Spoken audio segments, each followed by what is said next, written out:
percaya rancanganmu bagiku adalah yang terbaik.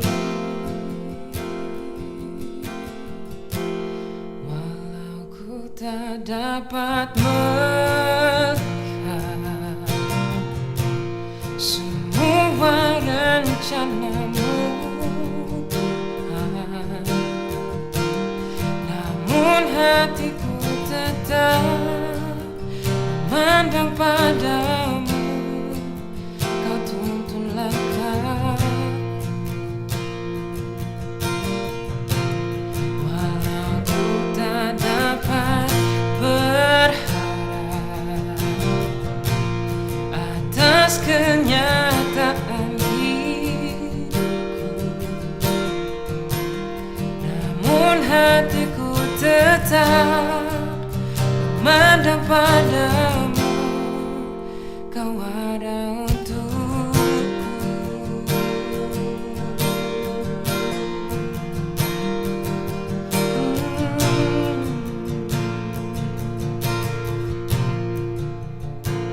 Ku sadar tak semua dapat aku miliki di dalam hidupku. Hatiku percaya rancanganmu bagiku adalah yang terbaik. Walau ku tak dapat melihat semua rencanamu, Tuhan, namun hatiku tetap memandang padamu. Kau tuntun langkahku, walau ku tak dapat berharap atas kenyataan hidupku, namun hatiku tetap memandang padamu. Kau ada untukku, walau ku tak dapat melihat semua rencanamu, Tuhan, namun hatiku tetap memandang padamu. Kau tuntun langkahku, walau ku tak dapat berharap atas kenyataan hidupku, namun hatiku tetap memandang padamu. Kau ada untukku, oh, namun hatiku tetap memandang padamu. Kau ada untukku, Yesus, namun hatiku tetap memandang padamu.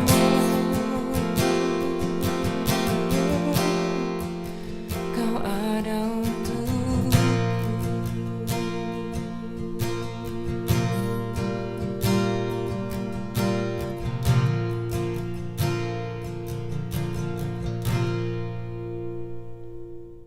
Jemaat Tuhan, anak-anak Tuhan pun menjadi khawatir. Dalam doanya pun tadi sampaikan, mohon pengampunan dari Tuhan. Sebenarnya tidak salah kita berjaga-jaga. Sebab dari keluarga Nugroho, keluarga Ernest, ya, ada keluarga siapa lagi? Yoses, ya. Begitu juga itu yang langsung kena, belum lagi yang khawatir dan menjaga kesehatannya itu tidak salah. Teman-teman juga sudah ada yang online lagi di dalam ibadahnya. Tetapi buat kita sejauh mana semangat kita, sejauh mana kerinduan kita untuk beribadah, tentu itu lebih tinggi daripada kekhawatiran. Amin. Dan yang saya dapatkan berita dari Surabaya, teman saya yang sudah online lagi, dia kasih videonya, saya kasih gambarnya, sekalipun dalam online, jemaatnya dalam perjamuan kudus itu semuanya pakai baju putih, blus putih, kemeja putih, tetapi di rumah. Jadi saya berikan komentar salut ya kepada jemaatnya dan juga kepada Bapak Gembalanya yang bisa memberikan semangat kedisiplinan buat jemaatnya untuk menghormati hadirat Tuhan. Online tetapi jamuan kudus ikuti dengan sikap yang hormat. Sebab ada juga kan yang di rumah seringkali masih rambut diubal-ubal gitu ya, masih kaos oblong dan lainnya. Ya, ini sikap kita terhadap Tuhan, bagaimana kerinduan kita untuk memuji menyembah Tuhan dalam satu kerinduan yang khusyuk tentunya ya. Jadi puji nama Tuhan, seberapa kita yang ada, ini adalah apresiasi dari saya dan juga tentunya dari hadirat mata Tuhan sendiri yang memandang apa yang sudah dilakukan, apa yang kita sudah kerjakan. Pak Yustianta tadi jam 8 sudah hadir, udah datang di gereja. Malah mau cari sapu, mau cari sapu. Nggak usah Pak, bagian musik jangan nyapu. Saya khawatir tak urapannya hilang. Ya, puji Tuhan. Kita sudah lewati, masuk dalam firman Tuhan, kita sudah lewati bulan Januari. Jadi sekarang masuk bulan kedua, masih termasuk awal tahun. Ya. Belum lagi Sinja, belum lewat Cap Gome ini. Buat mereka yang masih lakukan sembahyang di kuil dan di lain semua tempat, itu merupakan satu kesempatan untuk berdoa. Kita kesempatannya tutup tahun, Desember, awal Januari kita berdoa. Dan tentu dalam doa-doa kita banyak yang kita sampaikan. Mungkin kita minta kesehatan dari Tuhan, penjagaan, pelindungan dari Tuhan, puji Tuhan. Berdoa juga mungkin untuk ekonomi usaha kita, berdoa juga untuk keluarga kita, dan berdoa untuk anak-anak kita. Tidak salah. Dan itu pasti Tuhan dengar. Ya, Tuhan dengar. Untuk Tuhan jawab. Nah, sebentar kita akan lihat. Dari perspektif kita melihat dan memperbandingkan perjanjian lama dan perjanjian baru. Sebab perjanjian lama itu penggenapannya, hampir penggenapan semua penggenapannya, bukan hampir semua penggenapannya ada dalam perjanjian baru. Jadi kita harus melihat dari perjanjian lama, di dalam kitab perjanjian lama ada kasih anugerah yang Yesus di situ membawa berkat anugerah.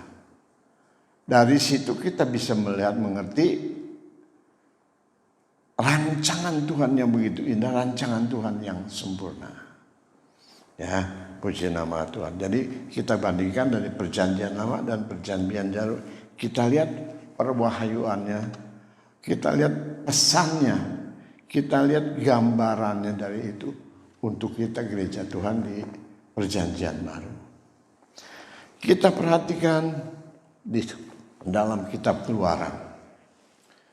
Kitab Keluaran dituliskan di sana di pasal 1 dan seterusnya, bagaimana keluarga Yakub hijrah ke Mesir, melewati beberapa tahun turun temurun, ya, anak beranak sedemikian rupa, Jadilah satu Bani Israel yang dikhawatirkan oleh Raja Mesir yang tidak mengenal apa yang sudah disumbangsikan dari Yusuf di tahun yang lalu.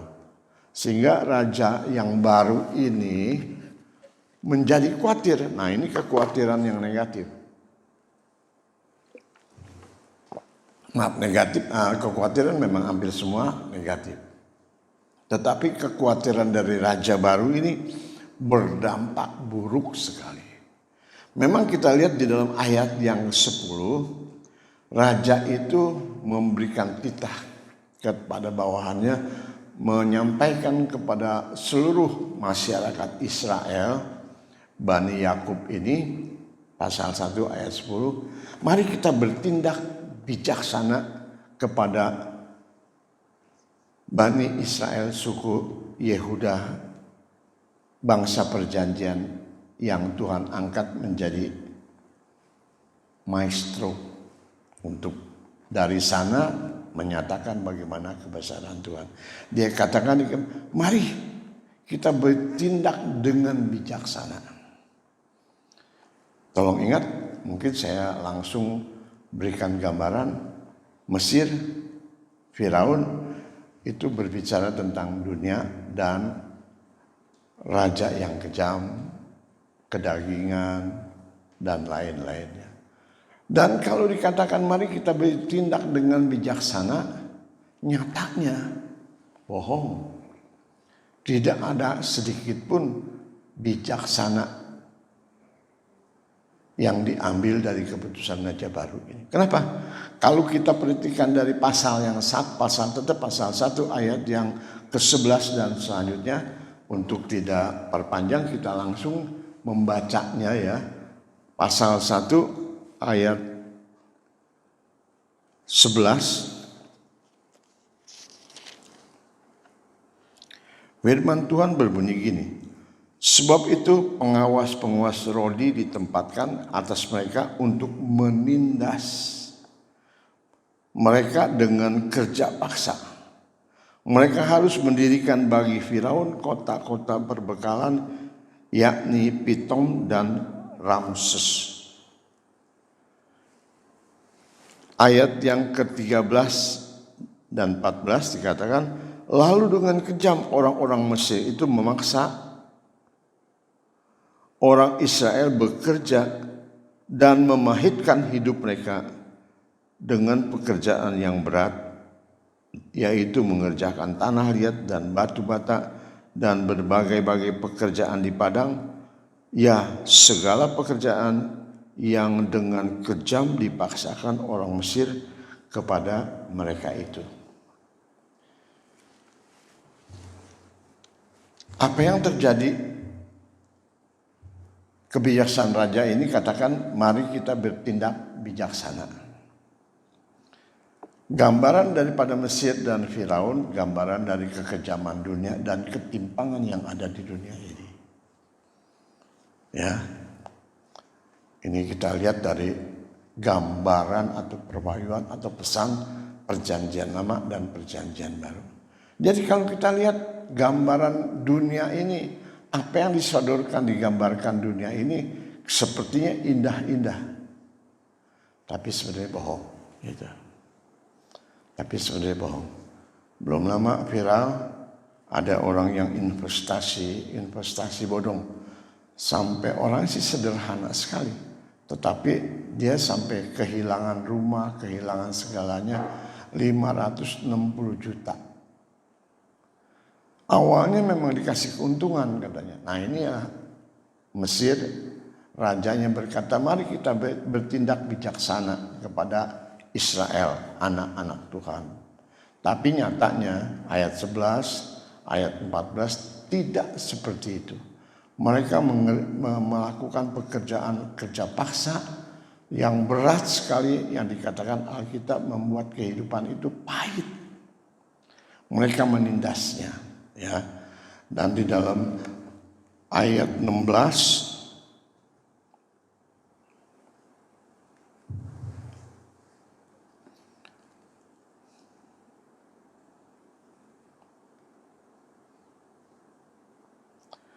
Ayat 16. Apabila kamu menolong perempuan bani pada waktu persalinan, kamu harus memperhatikan waktu anak itu lahir. Jika anak laki-laki, kamu harus membunuhnya.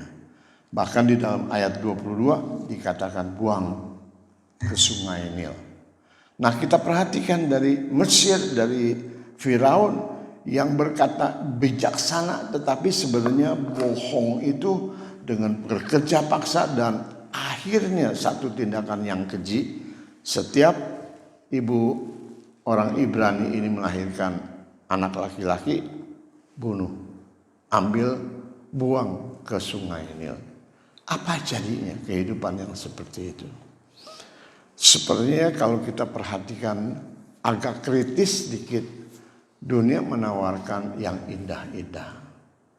Investasi yang didapatkan pertamanya itu memberikan keuntungan sampai 40%. Tetapi kenyataannya dalam 2 tahun dikatakan dia sudah kehilangan segalanya sampai senilai 560 miliar. Berat. Awalnya bijaksana, tetapi kenyataannya tindakan keras, kerja paksa, dan terakhir dikatakan di ayat yang 22, bayi orang Ibrani harus dibunuh, dibuang ke sungai Nil.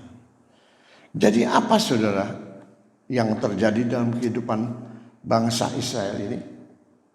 Tentunya keluh kesah, tentunya penderitaan yang begitu kuat. Oke, kita melangkah kepada pasal kedua, di mana dikatakan, dituliskan di Alkitab, bangsa Israel sedang mengeluh. Pasal kedua ayat 23, lama sesudah itu matilah Raja Mesir, tetapi orang Israel masih mengeluh karena perbudakan, dan mereka berseru-seru sehingga teriakan mereka minta tolong karena perbudakan itu sampai kepada Allah. Nah, inilah langkah berikutnya. Bagaimana penderitaan kehidupannya bangsa Israel itu, mereka mulai mengeluh. Perhatikan, mereka berseru-seru. Selanjutnya mereka minta tolong atas tindasan perbudakan itu, sehingga seruan mereka, keluhan mereka, minta tolong mereka sampai ke ayat 24. Kita perhatikan, ini mungkin sebagian pelajaran Alkitab tetapi sederhana. Ayat 24 katakan, Allah mendengar mereka mengerang. Lalu ia mengingat kepada perjanjiannya kepada Abraham, Ishak, dan Yakub. Maka Allah melihat orang Israel itu dan Allah memperhatikan mereka. Artinya apa saudara?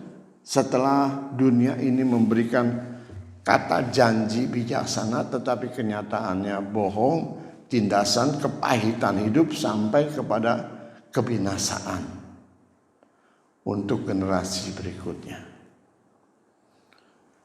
Mereka mengerang, mereka mengeluh, mereka meminta tolong. Artinya apa saudara? Saya bagi 3 poin dalam hal ini.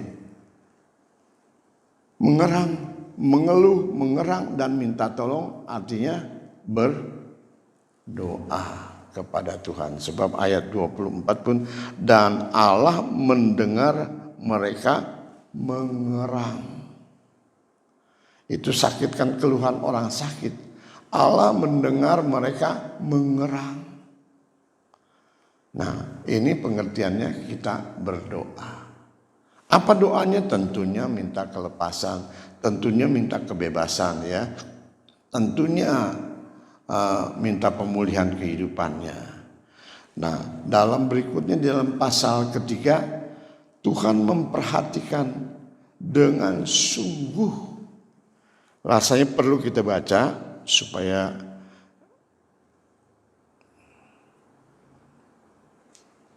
di dalam pasal ketiga ayat yang ke-7, aku telah memperhatikan dengan sungguh kesengsaraan umatku. Saya dalam Alkitab saya garis bawahi umatku.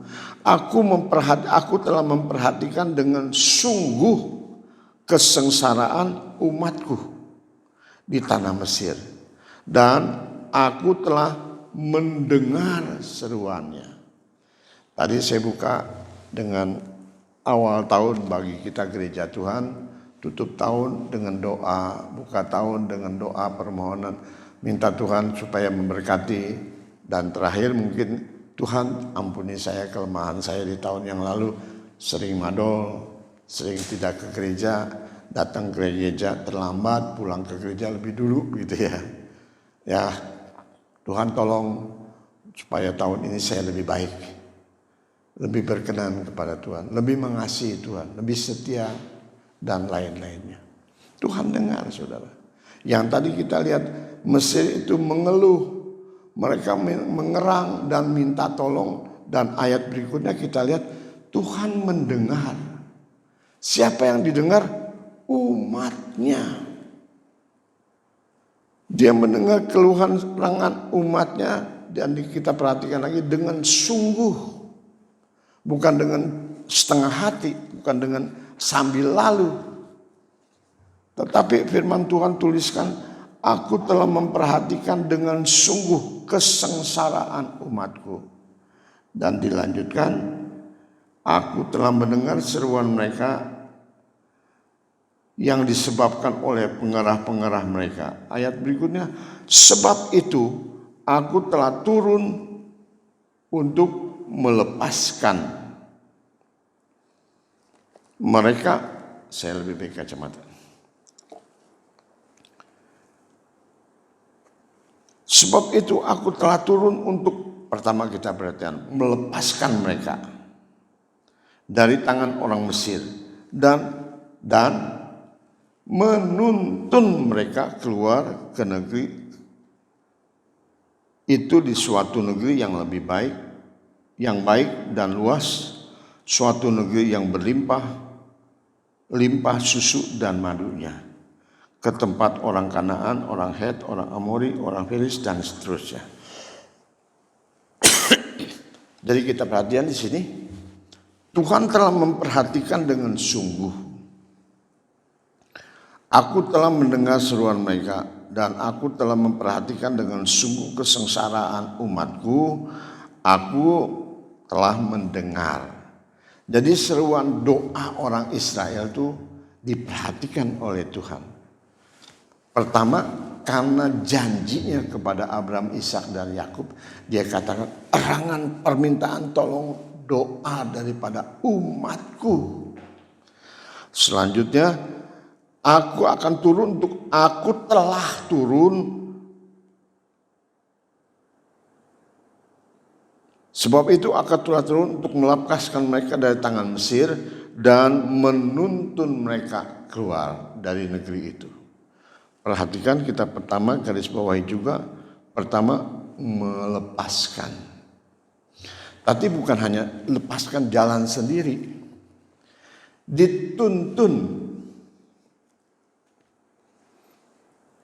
dipegang, dipeluk, dipegangin tangan erat-erat, dituntun supaya jangan jatuh, supaya jangan tersandung, dan lain-lainnya. Indah sekali, saudara, kita perhatikan. Pertama melepaskan, dan kedua menuntun. Jadi tidak dilepaskan. Ya, tidak dilepaskan. Kenapa saya menuntun papanya? Tentunya jalanan banyak berlobang atau khawatir jatuh. Dituntun.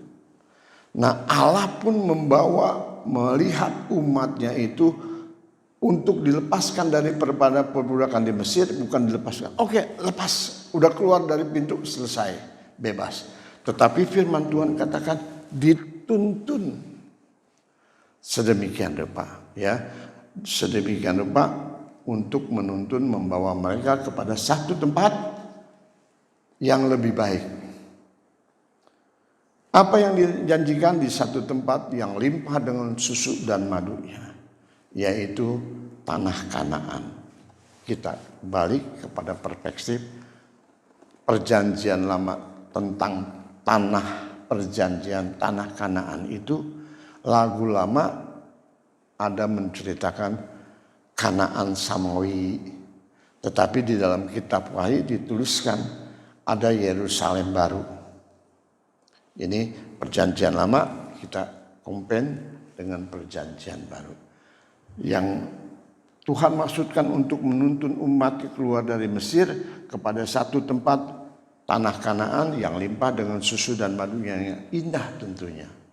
Ya, di dalam kitab Bilangan ada Yosua pergi bersama dengan Kaleb menyelidiki Kanaan itu seperti apa. Mereka ber-12 suku pergi, 10 suku katakan buruk. Orangnya besar, orangnya jahat, kita nggak mungkin bisa ke sana. Tetapi Yosua dan Kaleb membawa cerita positif. Dia bawa tandan anggur yang besar-besar. Dia katakan di sana negeri yang baik, tanah yang subur. Kalau mereka katakan itu orang jahat, jangan takut. Sebab memang kebetulan sebenarnya bagaimana nanti kita lihat di dalam eksodusnya bangsa Israel. Pertama, Tuhan sudah nyatakan mereka berjalan di Laut Kolsom. Laut bisa terbelah dan mereka berjalan di tanah yang kering, lepas daripada kejaran pasukan Mesir. Dan selanjutnya banyak sekali saudara. Kalau kita lihat dalam kitab Bilangan, kitab Keluaran, banyak sekali mujizat yang Tuhan nyatakan.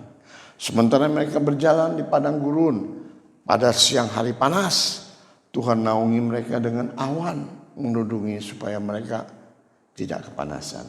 Pada malam hari, udara dingin, ya banyak binatang buas.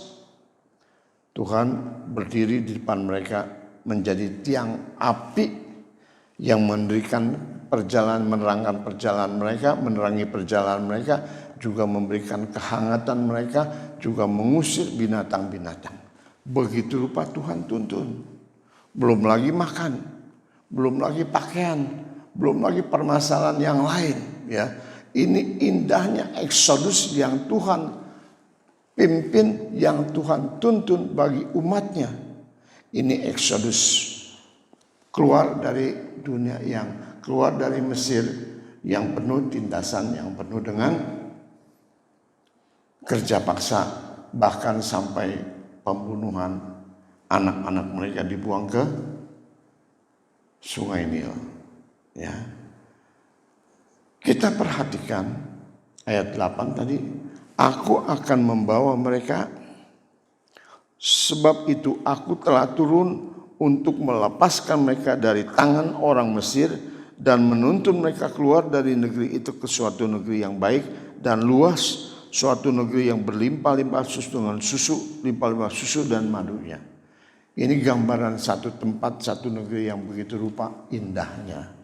Di dalam Eksodus itu Tuhan tidak hanya melepaskan mereka, Tuhan menuntun mereka, membimbing mereka. Banyak sekali cerita-cerita yang lain yang kalau kita perhatikan saudara, bagaimana Bani lain, suku-suku lain dari Filistin dan lainnya semua di tanah Kanaan yang bukan milik mereka, mereka ada yang iri dengan bangsa Israel. Mereka bermusuhan dengan bangsa Israel. Mereka mengepung bahkan memerangi orang-orang Israel yang sementara perjalanan itu yang tidak terlatih dengan ketentaraan untuk berperang. Apa yang dikatakan Alkitab?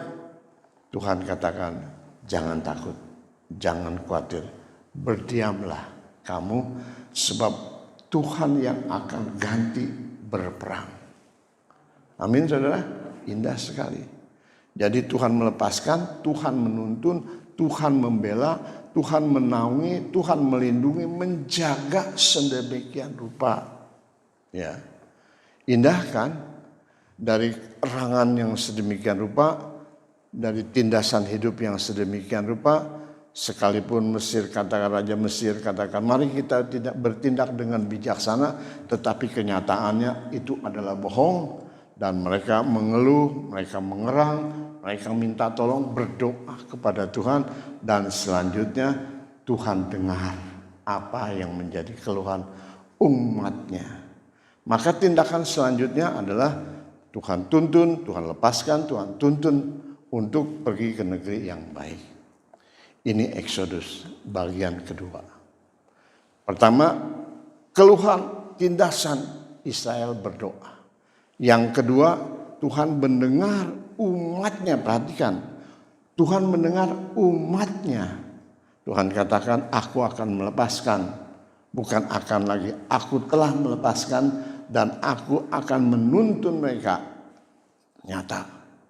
Dalam bagian kedua perjalanan bangsa Israel ini, pertolongan Tuhan, mujizat Tuhan, bahkan kalau kita perhatikan di dalam pasal yang ke-34, kitab Keluaran pasal yang ke-34, dikatakan di dalam Alkitab bahwa tidak akan ada pernah terjadi di bangsa lain bagaimana Tuhannya bertindak sedemikian rupa dengan tangan yang dahsyat. Pasal 34 kita mampir sebentar ya. Pasal 34 ya. Di dalam Tuhan melepaskan, di dalam Tuhan menuntun Israel kepada tanah Kanaan yang limpah dengan susu dan madunya itu banyak rintangan, banyak halangan, banyak cobaan. Tetapi Tuhan berkata, jangan takut. Tuhan sendiri yang ganti berperang. Pasal 34 ayat 10 firman Tuhan begini.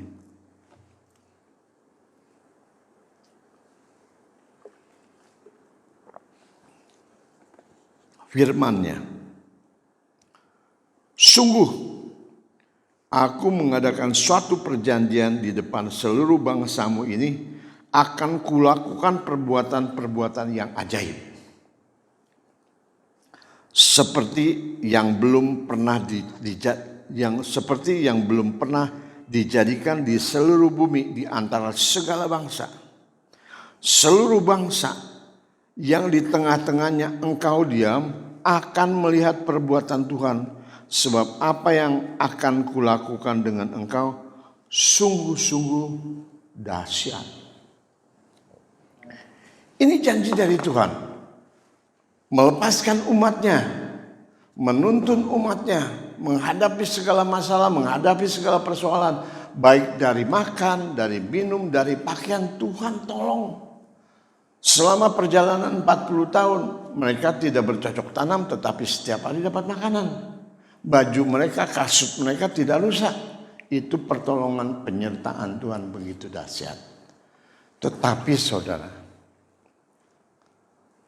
kita tahu, kalau kita baca di dalam 1 Korintus pasal 10, karena ini bagian PPKM juga, jadi khotbah saya memang tidak panjang, sebab panjang-panjang pun akan membuat ngantuk ya. 1 Korintus pasal 10 dari bagian 1 berdoa. Israel mengeluh karena tindasan kehidupannya di dalam dikuasai oleh Raja Mesir, mengeluh mengerang sampai generasinya terancam. Gambaran dunia memberikan janji yang muluk-muluk tetapi sebenarnya bohong. Kenyataannya tindasan yang pahit kehidupan mereka. Bangsa Israel mengeluh. Bangsa Israel mengerang, bangsa Israel minta tolong. Selanjutnya Tuhan mendengar dan Dia berjanji turun untuk melepaskan bangsa Israel dan menuntun mereka kepada satu negeri yang baik, bagian kedua. Kita anak-anak Tuhan dalam kehidupan yang lama, dunia yang lama, apa yang menjadi kelebihan kita? Apa yang menjadi kebanggaan kita? Gelap. Tetapi puji Tuhan, saat kita datang kepada Tuhan, kita tanggalkan seluruh kehidupan kita. Kita dijadikan umat, dijadikan ciptaan baru. Dan selanjutnya, Tuhan pun mengirimkan Roh Kudus-Nya untuk membimbing kita, untuk menuntun kita di dalam kebenaran dengan kebenaran. Dari terang kepada terang, dari kebenaran sampai kebenaran. Sehingga kitab Roma katakan bahwa kita anak-anak Tuhan itu memiliki satu kegembiraan, satu sikap, satu sukacita yang besar. Apa? Kita ini lebih daripada pemenang. Dituliskan di dalam kitab Roma seperti itu. Kenapa? Karena Tuhan menuntun, bukan melepaskan, membiarkan kita berjalan sendiri. Kita gereja Tuhan, Tuhan lepaskan kita dari ikatan-ikatan dosa dan Tuhan tuntun. Dari perjanjian lama kita lihat di dalam kitab Keluaran 34 ayat 10. Satu perbuatan yang belum pernah disaksikan oleh semua bangsa. Semua bangsa belum pernah melihat, menyaksikan bagaimana Allah yang besar yang membela umatnya sedemikian rupa. Dan begitu juga dalam perspektif kita perjanjian baru. Kita tidak dilepaskan sendirian. Kita sudah menjadi anak Tuhan. Kita sudah menjadi ciptaan baru. Tuhan tidak lepaskan kita bebas diterkam singa. Di dalam suratan Petrus katakan hati-hati. Sebab singa berkeliling mencari kesempatan untuk menerkam kita. Dan Tuhan katakan tidak. Aku akan melepaskan, aku akan menuntun kepada tanah yang indah. Pengertiannya kita anak-anak Tuhan yang sudah dilepaskan dalam satu kehidupan baru. Tuhan janjikan Yerusalem baru, satu kehidupan yang baru, satu kehidupan yang kekal. Tetapi sementara perjalanan yang banyak sekali rintangan, Bani-Bani Filistin dan Moab dan lainnya itu memerangi bangsa Israel. Segala perbuatan-perbuatan kita, perbuatan-perbuatan orang yang terus membuat iman kita lemah, membuat iman kita lesu dan lain-lainnya. Belum lagi dengan sekarang pandemi ini. Saudara, percayalah bahwa Tuhan tidak melepaskan kita begitu saja, melainkan Tuhan akan menuntunnya. Tuhan akan membelanya. Tuhan akan menjaganya. Tetapi kenyataannya kalau kita baca dalam 1 Korintus pasal 10, saudara, banyak Bani Israel gagal masuk tanah Kanaan. Kita baca ayatnya. 1 Korintus pasal 10 ayat 1. Aku mau supaya kamu mengetahui saudara-saudara bahwa nenek moyang kita semua berada di bawah perlindungan awan dan bahwa mereka semua telah melintas laut untuk menjadi pengikut Musa. Mereka semua telah dibaptis dalam awan dan dalam laut. Mereka semua makan makanan rohani yang sama dan mereka semua minum minuman rohani yang sama, sebab mereka minum dari batu karang rohani yang mengikuti mereka, yaitu batu karang itu ialah Kristus. Tetapi ayat kelima, kalau saudara punya Alkitab baca, lihat, perhatikan, jangan bengong. Ini benar-benar bagian, 3 bagian yang mesti dipisahkan. Estafet pertama berdoa, kedua Exodus ditolong oleh Tuhan, dan ketiga hasilnya seperti apa. Dan selalu dalam Alkitab, saudara, ada 3 unsur untuk melengkapi kebenaran firman Allah. Allah Bapa, Allah Anak, Allah Roh Kudus. Kita terdiri dari tubuh, jiwa, dan roh. Air ini CO2 ya, SCO2, uap pun CO2. Ada 3 unsur tetapi sama. Begitupun telur, ada kulit telur, ada putih telur, ada kuning telur. Semuanya itu adalah kesatuan daripada 3 yang menjadi satu. Elohim itu. Allah Bapa, Allah Anak, Allah Roh Kudus. Tritunggal daripada Allah yang bekerja sedemikian rupa. Yang menuntun bangsa Israel keluar. Yang menuntun kita gereja Tuhan. Bukan dilepaskan saja tapi dituntun kepada jalan yang, kepada tujuan yang indah. Tetapi melalui suratan Rasul Paulus kepada jemaat di Korintus dikatakan, coba kita perhatikan. Semua yang mengiringi Musa sudah mengalami mujizat yang begitu rupa. Di bawah awan, melewati laut Kolsom, mereka terpelihara semuanya. Tetapi, katakan ayat kelima, saudara perhatikan. Tetapi Sungguh pun demikian, Allah tidak berkenan kepada bagian yang terbesar dari mereka, karena mereka ditewaskan di padang gurun. Pengertiannya saudara bagaimana? Tidak berhasil sampai kepada tujuan.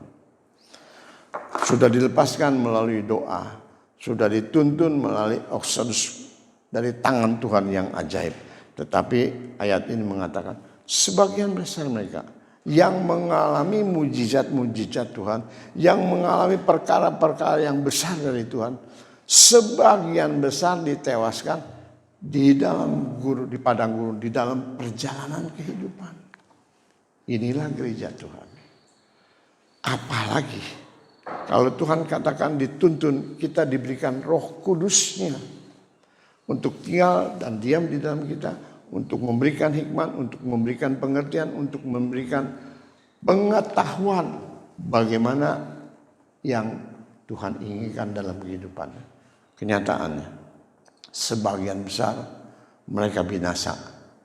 Di padang gurun berbicara tentang perjalanan kehidupan. Banyak anak Tuhan yang gugur. Kita tidak bisa pungkiri, saudara. Tidak bisa pungkiri. Banyak anak Tuhan yang gugur. Saya sedih, ada jemaat yang sudah kita usahakan sedemikian rupa, tapi apa ya sebabnya sampai sekarang ini belum datang, belum beribadah kepada Tuhan. Saya sedih karena ibu ini saya yang baptis. Kesedihan saya seperti itu.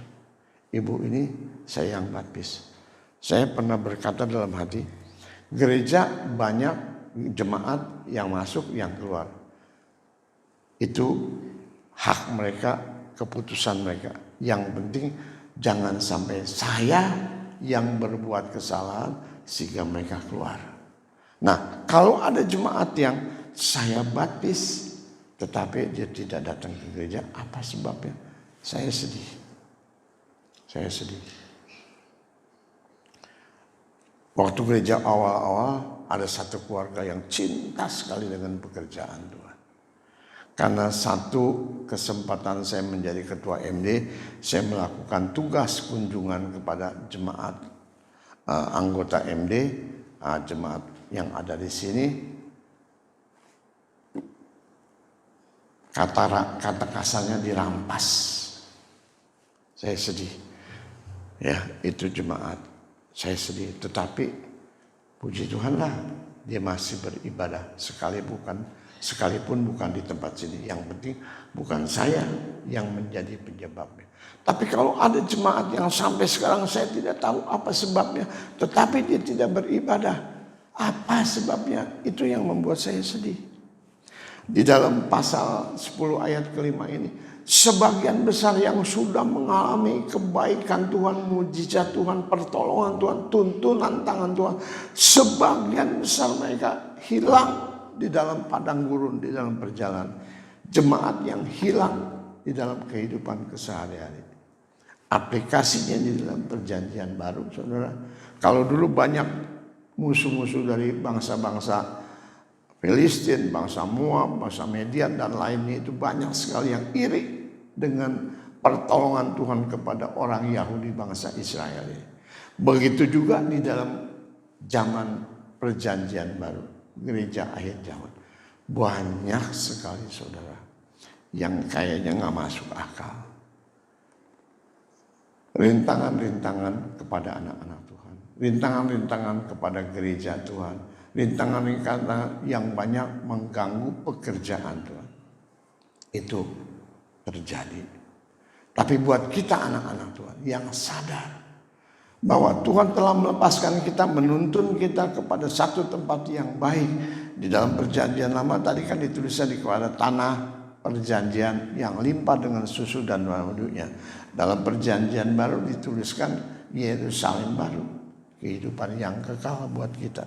Satu kehidupan yang kekal buat kita. Itu tujuan langkah perjalanan anak-anak Tuhan. Sebab di dalam kitab Keluaran pun ditulis, nanti setelah kamu keluar dari Mesir ini, kamu akan pergi ke gunung Horeb. kamu akan dan harus beribadah kepada Tuhan. Tujuannya seperti itu. Bangsa Israel dituntun dikeluar oleh Tuhan sendiri untuk pergi ke satu tempat, yaitu Gunung Horeb, yaitu untuk beribadah kepada Allah yang hidup. Begitu juga aplikasinya dalam gereja perjanjian baru.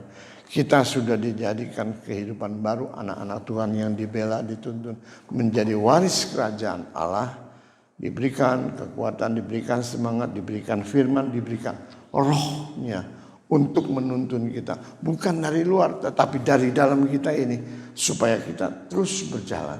Tetapi kenyataannya bangsa Israel ini, dikatakan ayat kelima, banyak mereka yang sudah mengalami baptisan, yang sudah mengalami perjamuan kudus, yang sudah mengalami kebaikan Tuhan, tetapi di dalam perjalanan hidup gugur. Nah, saya bertanya, siapa yang salah? Apa Tuhan yang salah? Tentu tidak. Kita punya jawaban sendiri. Kesalahan ada pada diri umat Israel. Kesalahan ada pada diri gereja Tuhan. Yang ada 5 dosa yang dibuat bangsa Israel. Ada 5 yang membuat mereka itu gugur di perjalanan, tidak masuk ke tanah perjanjian. 2 yang saya sampaikan. Pasal 10 ayat yang kita baca, pasal 10 ayat yang ke-9 dan ke-10. 1 Korintus pasal 10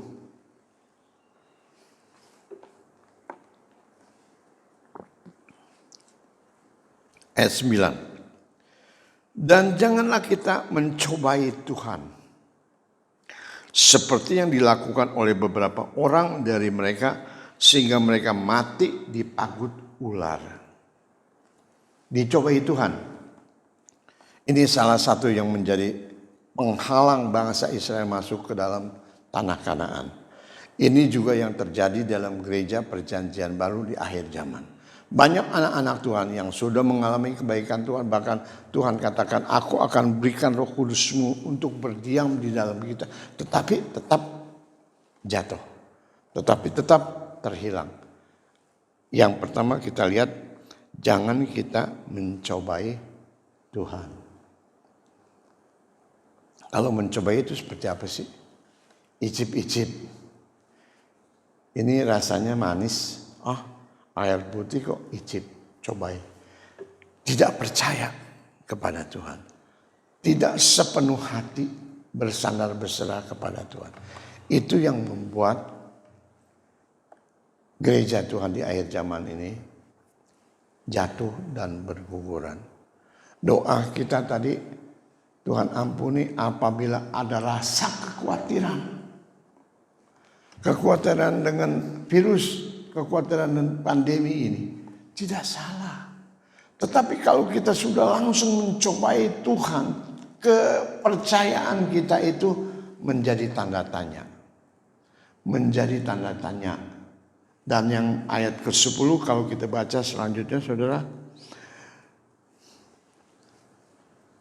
Dan janganlah kita mencobai Tuhan seperti yang dilakukan oleh beberapa orang dari mereka, sehingga mereka mati di pagut ular. Ayat 10. Dan janganlah kita bersungut-sungut seperti yang dilakukan oleh beberapa orang dari mereka, sehingga mereka dibinasakan oleh malaikat maut. Mencobai Tuhan. Dan selanjutnya bersungut-sungut. Melawan kebijaksanaan, melawan perintah Tuhan, melawan firman Tuhan. Aduh, capek dah. Udah gaji sedemikian rupa, masih mesti pulangin persembahan, mesti harus pulangin perpuluhan. Itu wajib katanya untuk anak-anak Tuhan. Bersungut-sungut, mencobai dan bersungut-sungut. Tidak puas dengan apa yang Tuhan sudah kerjakan, dengan apa yang Tuhan sudah sediakan. Melepaskan, menuntun, memberikan kebebasan dan memberikan Roh Kudusnya di dalam kehidupan kita. Tetapi saat kita bersungut-sungut, saat kita mencobai Tuhan, saudara, itu bagian besar yang membuat anak-anak Tuhan, gereja Tuhan gugur. Teman saya di Surabaya, jemaatnya ada satu keluarga besar. Jadi dia harus naik sepeda motor bertiga dengan ada penumpang 3 dan 2 dan 3. Ini satu keluarga. Dan kalau sudah sampai gereja, anggota rumah keluarganya sudah turun, yang bawa motor itu besuk dan jemput jemaat yang lain. Wah, saya dengar begitu rupa, ini jemaat yang memberikan penghiburan yang begitu rupa. Dan terakhir hamba Tuhan ini dapat berkat. Dia berikan Daihatsu tahun 95, dikasihkan kepada jemaat untuk dia pakai, untuk dia beribadah, untuk dia jemput jemaat. Salut, saya bilang. Salut hamba Tuhan ini dan salut kesetiaan anak Tuhan itu membuka jalan untuk dia mendapatkan kendaraan. Tidak lagi naik motor, satu keluarga besar jemput jemaat yang lain. Puji Tuhan, saudara. Ini yang dilakukan oleh bangsa Israel setelah mencobai bersungut-sungut. Tidak percaya dan tidak taat. Ketaatan yang diperlukan oleh anak-anak Tuhan untuk menjadi gereja Tuhan yang disempurnakan. 5 darah bijaksana, 5 darah yang bodoh. 5 darah yang bijaksana, mereka taat untuk mempersiapkan cadangan minyak di pelitanya. Taat, setia, mengasihi Tuhan. Jadi apa yang kita harus kerjakan gereja Tuhan, singkat daripada khotbah pada pagi hari ini, yaitu kita percaya apa yang Tuhan suruhkan. Jadi pekerjaan kita nggak terlalu berat. Pekerjaan kita nggak terlalu berat. Tadi Pak Suyanto setelah beres-beres mau cari sapu, mau nyapu, saya bilang nggak usah. Taat saja apa yang Tuhan percayakan, cukup. Apa yang Tuhan percayakan untuk kita kerjakan dengan talenta kita, cukup. Satu kali Tuhan mengadakan mujizat, Tuhan Yesus berjalan-jalan, Tuhan Yesus mengadakan mujizat. Setelah 5.000 orang makan kenyang dan Tuhan pergi ke seberang dan lainnya untuk mengajar lagi tempat lain, murid-murid mencari-cari kemana Tuhan. Dan satu ketika Tuhan berkata di dalam pasal ke-6 ayat 28. Yohanes pasal 6 ayat 28. Lalu kata mereka kepadanya, apakah yang harus kami perbuat supaya kami mengerjakan pekerjaan yang dikehendaki Allah? Apakah yang Tuhan inginkan supaya saya bisa menjaga keselamatan? Apakah yang Tuhan inginkan supaya saya tetap selamat? Ini pertanyaan baik sekali. Ringan saja. Yang Tuhan Yesus sampaikan ringan saja. Mungkin di Alkitab ponsel kita, apa yang diucapkan oleh Yesus teksnya merah. Sama nggak Rizik? Begitu nggak? Di ponsel saya, HP saya ini Alkitab, kalau perkataan Tuhan teksnya tuh merah. Ada nggak? Sama ya, merah ya. Ada lagi Alkitab Pelangi, perkataan Tuhan, perkataan Nabi, perkataan umat berbeda-beda. Alkitab Pelangi, warna-warna. Paling simpel di HP kita, apa yang diucapkan oleh Tuhan, teksnya merah. Dan ayat 29, teksnya merah. Yohanes pasal 6 ayat 28 tadi katakan, lalu mereka berkata kepadanya, apakah yang harus kami perbuat supaya kami mengerjakan pekerjaan yang dikehendaki Tuhan? Ya, ayat 29. Jawab Yesus kepada mereka, inilah pekerjaan yang dikehendaki Allah, yaitu hendaklah kamu percaya kepada Dia yang diutus oleh Allah. Jadi rontoknya, gugurnya perjalanan anak-anak Tuhan, gereja Tuhan, seperti juga perjalanan bangsa Israel. Mereka mencobai Tuhan. Mereka bersungut-sungut. Tidak puas, tidak taat, tidak setia. Ini yang membuat gereja Tuhan, anak-anak Tuhan rontok di perjalanan. Bukan Tuhannya yang tidak bisa menolong. Tuhan sudah lakukan di dalam pasal 34 ayat 10 katakan, tidak akan pernah terlihat di seluruh bangsa bagaimana Allah yang dahsyat bekerja menolong, menuntun, membela Israel dalam perjalanannya. Sama dalam pengertian di dalam perjanjian baru, ada umat yang sedemikian rupa. Yesus lepaskan keilahiannya, tahtanya, kemuliaannya untuk turun ke bumi, mengambil rupa seperti manusia dan diam di antara kita. Untuk apa? Visi keselamatan yang Bapa perintahkan, yaitu mati berkorban sebagai anak domba Allah yang menebus dan menyelamatkan kita, umat manusia. Jadi yang perlu kita kerjakan, percaya saja. Nggak ada lagi komplain, nggak ada lagi percobaan mencobai, tidak lagi komplain, bersungut-sungut. Ya. Bersungut-sungut, wah gereja tipis, jemaatnya cuma 10. Saudara, yang kita cari bukan jemaatnya, yang kita cari Tuhannya, yang kita cari hadirannya, yang kita cari firmannya. Firmannya dikerjain oleh dia juga, gue tahu, gue kenal siapa dia. Saudara jangan salah duga seperti itu. Yang saya sampaikan firman. Yang disampaikan oleh hamba Tuhan firman.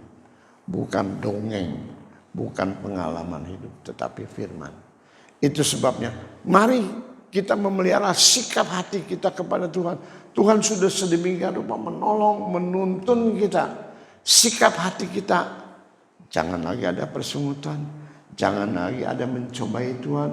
Dan bawa sikap hati kita, ibadah kita, kesetiaan kita, ketaatan kita, dan kasih kita kepada Tuhan. Untuk kita sampai kepada Kanaan Samawi. Untuk kita bisa masuk ke dalam Yerusalem baru. Tuhan memberkati. Sejarah perjalanan kehidupan kita sebagai anak Tuhan. Di tanah Mesir, bicara dunia yang lama, kehidupan kita sebelum mengenal Tuhan. Sekalipun raja berkata, mari kita bertindak bijaksana. Kenyataannya dunia tidak dapat memberikan. Apa yang dijanjikan adalah kebohongan. Tindasan kepahitan hidup. Bahkan sampai pembunuhan anak laki-laki Israel. Itu membuat kita mengeluh. Itu membuat bangsa Israel mengerang dan minta tolong dari tempat yang kudus. Tuhan berkata, aku telah melihat perangan umatku dan aku akan turun untuk melepaskan. Aku akan menuntun mereka kepada suatu tempat yang indah, limpah dengan susu dan madunya. Maka mereka keluar dari tanah Mesir, mengalami banyak mujizat pertolongan Tuhan, kuasa Tuhan, penyertaan Tuhan. Tetapi kenyataannya ada sebagian besar mereka binasa di padang gurun. Banyak anak-anak Tuhan, gereja Tuhan di akhir zaman yang telah mengecap kebaikan Tuhan, yang telah merasakan kebaikan, kemurahan dan berkat Tuhan, tapi masih mempertanyakan, tidak percaya, bersungut-sungut, tidak percaya kepada Tuhan. Padahal yang Tuhan Yesus katakan, yang Tuhan Yesus ajarkan, apa yang harus kami kerjakan Tuhan untuk kami dapat semuanya itu? Tuhan Yesus katakan, percaya kepada Dia yang diutus oleh Bapa. Hilangkan persungutan kita. Hilangkan ketidakpercayaan kita. Mari kita ambil satu sikap rasa syukur kepada Tuhan. Berterima kasih kepada Tuhan. Sampai sejauh ini kita masih dipelihara oleh Tuhan untuk menikmati mujizat-mujizat Tuhan setiap hari. Terima kasih Tuhan Yesus. Kalau siang hari ini ada penggenapan firman Allah, Tritunggal dari Allah Bapa, Allah Anak, Allah Roh Kudus. Tritunggal dalam kehidupan kami tubuh, jiwa, dan roh. Tritunggal di dalam perjalanan keimanan kami. Kami berdoa, Tuhan dengar dan Tuhan tolong. Tuhan bawa kami, Tuhan bebaskan kami. Banyak pertolongan Tuhan, banyak mujizat Tuhan, banyak keajaiban yang kami rasakan. Banyak kemurahan Tuhan yang kami telah terimakan. Namun seringkali dalam perjalanan hidup timbul persungutan, timbul ketidakpercayaan sehingga kami mencobai Engkau Tuhan. Tuhan, apabila semuanya ini ada di dalam alam pikiran kami di masa-masa yang lalu, Tuhan tolong, biarlah masih di awal tahun 2022 ini, kami mau mengembali kami lebih baik di hari-hari yang lalu, di tahun-tahun yang lalu. Dalam persembahan, dalam perpuluhan, dalam pengiringan, dalam kesetiaan, dalam ketaatan kepadamu, dan dalam kami mengasihi Engkau Tuhan. Sehingga perjalanan kami boleh sampai kepada tanah Kanaan Samawi. Masuk dalam Yerusalem baru. Terima kasih Tuhan Yesus. Memberkati seluruh umat-Mu yang ada pada pagi hari ini. Dan Tuhan tolong juga umat-Mu yang lain. Yang sakit Tuhan jamah dan sembuhkan. Kami bawa keluarga Nugroho, kami bawa keluarga Yoses, kami bawa keluarga Ernest, kami bawa keluarga hamba-Mu Iho, kami bawa keluarga anak-anak-Mu yang lain yang tidak kami tahu. Perlindungan dari Tuhan kepada kami, kesehatan dari Tuhan ada pada kami. Biar senantiasa nyata di dalam kehidupan kami setiap hari. Tuhan tolong juga untuk Ibu Acin, Tuhan tolong juga untuk William, Tuhan tolong juga untuk Ibu Dewi, Ibu Erli Tuhan. Biarlah mereka boleh senantiasa memelihara iman, sehingga kami tidak jatuh di tengah perjalanan. Sebab Tuhan sudah baik, sudah mengerjakan yang besar, sudah menuntun kami untuk kami masuk kepada satu negeri yang baik, yang limpah dengan susu dan madu, yaitu tanah Kanaan Samawi, surga yang mulia, Yerusalem baru. Terima kasih Tuhan. Terima kasih. Inilah doa dan permohonan kami. Kami alaskan dalam nama Tuhan Yesus Kristus. Haleluya.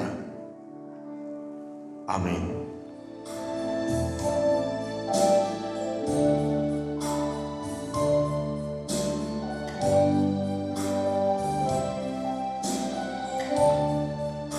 Kami memuji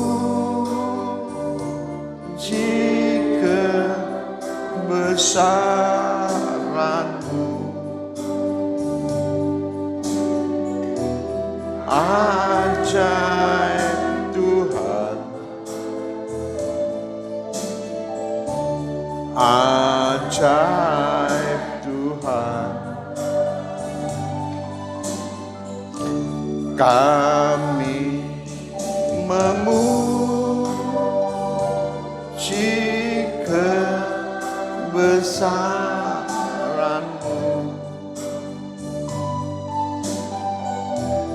ajaib Tuhan, ajaib Tuhan,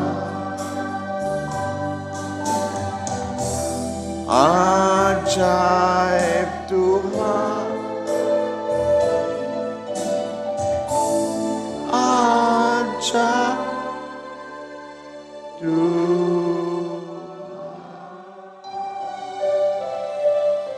kasih Tuhan Yesus. Tuhan telah pimpin ibadah kami dari awal sampai pada akhirnya. Seberapa kami yang ada, kami percaya ada di dalam pemandangan-Mu, ada di dalam hati-Mu, ada dalam rencana-Mu. Pimpin kami, tuntun kami untuk masuk kepada tanah yang baik, yaitu tanah Kanaan Samawi, Yerusalem baru, kehidupan yang kekal di dalam Engkau ya Yesus. Kami berdoa juga untuk umat-Mu, sidang jemaat-Mu yang lain, yang lemah, yang sakit. Tuhan, dari tempat ini kami satukan hati kami berdoa di dalam nama Tuhan Yesus. Tangan Tuhan terulur menjamah mereka, sembuhkan mereka, dan kuatkan kembali. Sehingga di hari kemudian kami boleh berkumpul bersama untuk berbakti kepada-Mu. Keluarga Otnil Sanjaya bersama anak-anaknya Tuhan juga jaga, lindungi, dan pelihara. Berkati pekerjaan umat-Mu, sidang jemaat-Mu. Usaha kami Tuhan berkati, kesehatan kami Tuhan jaga dan lindungi. Anak-anak-Mu yang setia mengembalikan milik kepunyaan-Mu sesuai dengan janji firman-Mu. Nyatakan, buktikan kebenaran Tuhan. Janji Tuhan diberkati dengan segala kelimpahan. Terima kasih. Sertai dan lindungi kami sepanjang hari, sepanjang minggu yang baru ini. Biarlah pertolongan Tuhan ada dalam kehidupan kami, di dalam keluarga kami, dalam pekerjaan kami, dalam kesehatan kami. Terima kasih. Dalam berkat nama Tuhan Yesus Kristus kami berdoa dan mengucap syukur. Saudara-saudara sekalian yang dikasihi Tuhan, marilah kita pulang. Terimalah berkat dari Allah Bapa di surga. Allah sumber damai sejahtera yang akan menguduskan kamu, memelihara kamu, sehingga tubuh, jiwa, dan rohmu terpelihara sampai tidak bercacat saat kedatangan Yesus kali yang kedua untuk menjemput, membawa kita kepada tanah yang baik yang Tuhan janjikan. Terima kasih. Terimalah berkat dari Allah Bapa di surga, kasih sayang di dalam Yesus Kristus, dan persekutuan kuasa Roh Kudus menyertai engkau sekarang dan sampai selama-lamanya. Dalam nama Tuhan Yesus. Terima kasih Yesusku, puji syukur hanya bagi Tuhanku. Terima kasih Yesusku, terima kasih Yesusku, puji syukur hanya bagi Tuhanku. Puji syukur hanya bagi Tuhanku. Dalam nama Tuhan Yesus. Semua yang percaya, mari kita akui dan katakan amin. Tuhan memberkati.